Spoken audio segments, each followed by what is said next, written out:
Hi, I'm Jamie, and if you're interested in learning, behavior change, and performance, then this is the right channel for you. And in this video, I'm going to share with you 6 tips for helping people learn faster and learn on the job. The world is a fast-changing place. We all know this because we experience it every single day. But in L&D, this is starting to cause a lot of pain. For example, just recently, I was speaking to an L&D manager who, in July, conducted a needs analysis for his company. But by the end of October, half of the people that he interviewed had already left the company, and the company had been acquired by another company, and so the strategy had completely changed, and he needed to completely redo his needs analysis. We need to get faster at what we do. So let me share with you 6 tips for helping people learn faster.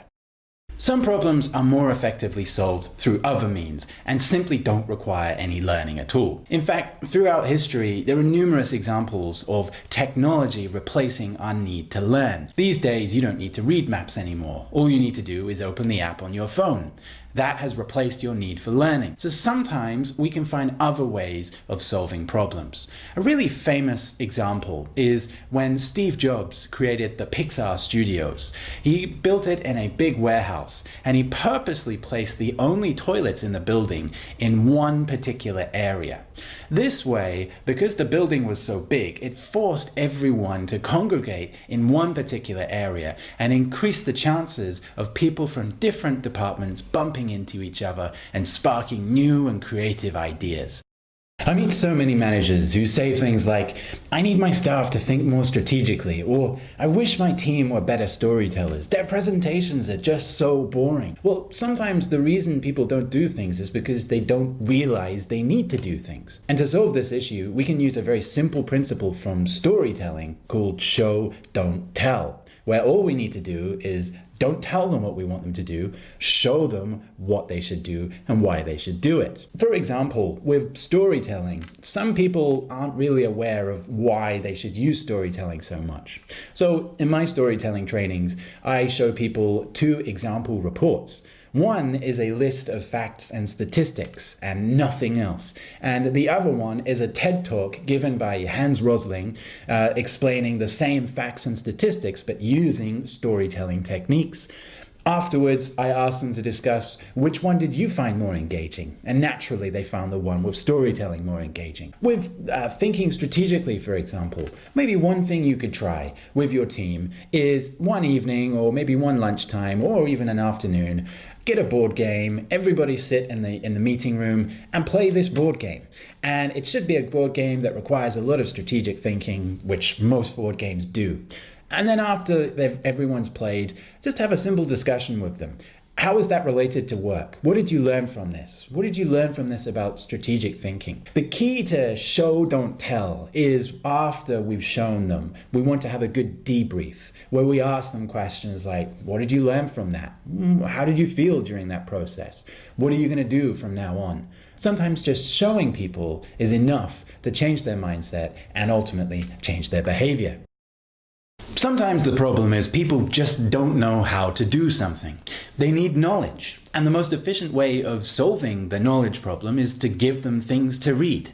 It can really be that simple. Think of knowledge as information used to complete a task. That task might be answering customer questions, using a piece of software, or even interviewing a candidate for a job.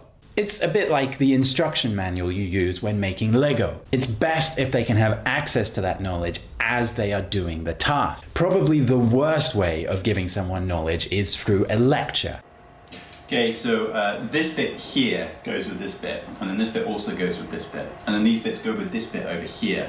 Now this is really, really important, so please make sure you're paying close attention and taking lots and lots of notes. So this bit goes with this bit, which then goes with this. Are you sleeping? The reason this is a bad way is because, number 1, lectures are pretty boring, but number 2, the lecture happens far away from the task. So afterwards they have to remember everything they learned in the lecture, and there's a huge chance that they'll forget by the time they need to use what they learned in that lecture. So sometimes knowledge is a simple solution. Just give them things to read, and ideally give them that information as close to the task as possible. One other really effective way of upskilling people is to challenge them. Now, people need challenge in their work, and mainly for two reasons. One, because without challenge, we get bored pretty easily. But two, because it helps us grow. For example, I've sometimes met salespeople who are new to their role and lack a bit of confidence in talking to their customers. A really effective way of improving their confidence immediately is to challenge them and say, why don't you do a keynote speech at this conference next month? That is really pushing them out of their comfort zone.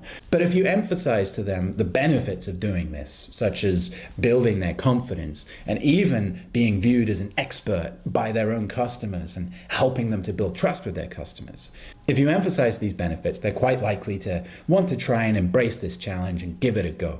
And just imagine a shy salesperson who lacks confidence is not going to be the same after they've delivered a keynote speech to an audience of their customers. After they've had that experience, they're going to have a lot more confidence when they're one-to-one with customers in meetings. So sometimes giving them a challenge, not too big a challenge, something that you know they can do, will really make their original challenges seem like nothing and immediately build their confidence and upskill them. Another really effective way to help someone upskill is to get them to watch someone with more experience do the job. We call this shadowing. For example, in World War II, the British military relied on a group of spotters to spot incoming German planes that were about to bomb London. The spotters had a very intuitive ability to listen to the sound of engines and decide if it was a German bomber or if it was a British Air Force plane flying back home. The challenge was, how do you train someone to distinguish the sounds? These spotters who were good at it didn't know how they did it, they just acquired it through experience. So how do they transfer that ability to someone else? Well, they found a really effective solution. Firstly, the new spotters would stand next to the experienced spotters, and as they heard the sound of planes, it was very important that first the new spotters would guess and tell the experienced ones which plane they thought it was. And the experienced spotters would then tell them immediately, no, that's wrong, or that's right. And that way, they are getting feedback immediately without having to do any explanation. And through enough feedback, these new spotters gradually acquired the skills of the more experienced spotters. So when you can't codify your expertise, one of the fastest ways of transferring that expertise is through shadowing with really effective and efficient feedback. Sometimes with skill, it's just a matter of practice.